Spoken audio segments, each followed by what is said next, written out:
Amazon just sent a memo to its employees that should terrify every working person in America. CEO Andy Jassy didn't sugarcoat it. Artificial intelligence will shrink their workforce in the coming years, and they need to figure out how to get more done with what he called scrappier teams. This isn't some distant future prediction anymore. This is happening right now. And the man who warned us about this years ago is watching his worst fears come true, faster than even he imagined. Andrew Yang has been shouting from the rooftops about this crisis since 2019, back when most people thought AI job displacement was science fiction. But Yang wasn't just theorizing, he was talking to CEOs behind closed doors, hearing their real plans for replacing human workers with machines. What he discovered should have been front-page news everywhere. These executives weren't just experimenting with AI, they were actively planning to eliminate entire departments. The numbers coming out now are absolutely staggering. According to the World Economic Forum's 2025 Future of Jobs report, 41% of employers worldwide intend to reduce their workforce in the next 5 years due to AI automation. We're not talking about a few job losses here and there. A Goldman Sachs analysis warns that AI could displace 300 million jobs worldwide as automation accelerates. 300 million jobs. Let that sink in for a moment. Last year, Jassy said an AI coding assistant saved Amazon programmers 4,500 years of work by speeding up the task of upgrading software. Think about what that really means. That's not just making work more efficient.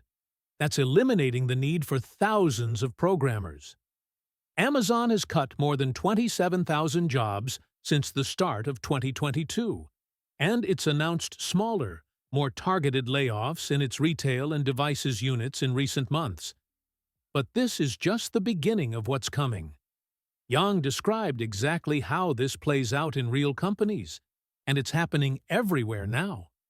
You start with a department of 6 coders or designers, then AI gets introduced. Suddenly, you only need one person empowered by artificial intelligence to do the work that 6 people used to handle. The other 5? They're gone. Not reassigned, not retrained, just eliminated. And this pattern is repeating across every industry you can imagine. The tech sector is getting hammered the hardest.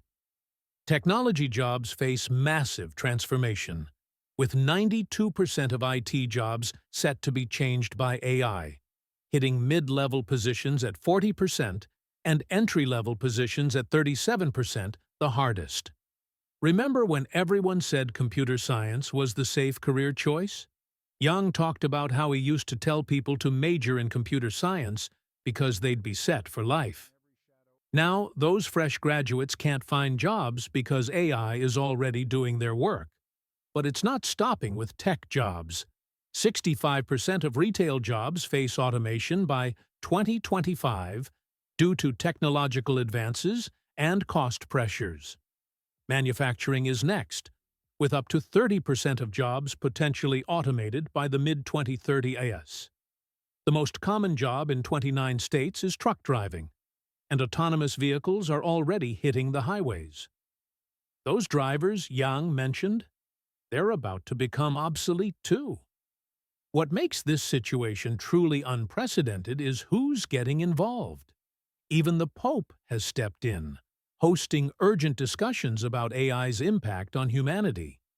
The Vatican recognizes that we're dealing with something that could fundamentally alter human society. The Pope warned that science and politics need to immediately tackle this problem without allowing progress to advance with arrogance, harming those who have to submit to power. When the leader of the Catholic Church is sounding alarms about artificial intelligence, you know we've reached a tipping point. The corporate race driving all this is absolutely relentless. Companies aren't just adopting AI because it's cool technology. They're in a desperate arms race where falling behind means corporate death. As Yang explained, Every company looks at their competition, especially China, and decides they have to go faster and faster. There are no governors, no brakes on this process.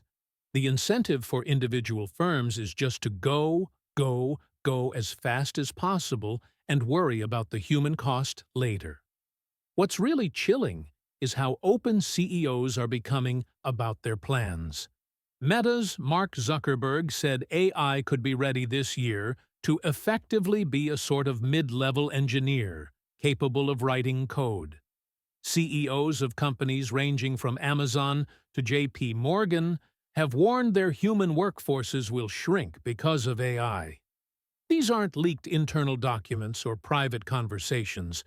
These are public statements from the most powerful business leaders in the world. Yang has been begging these executives to come clean about what they're planning. And now they finally are. What was supposed to happen gradually is happening all at once. And the people in power who should be preparing for this transition are busy arguing about other things while the economy reshapes itself around them. The question isn't whether AI will replace millions of jobs. That's already happening. The question is whether we'll have any plan for what comes next.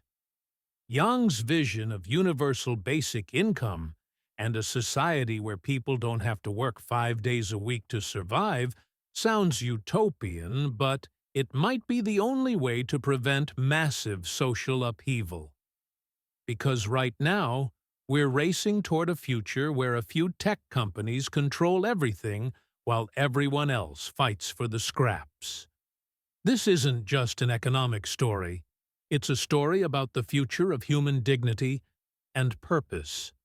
When work disappears but the benefits of that productivity only flow to the top, society breaks down.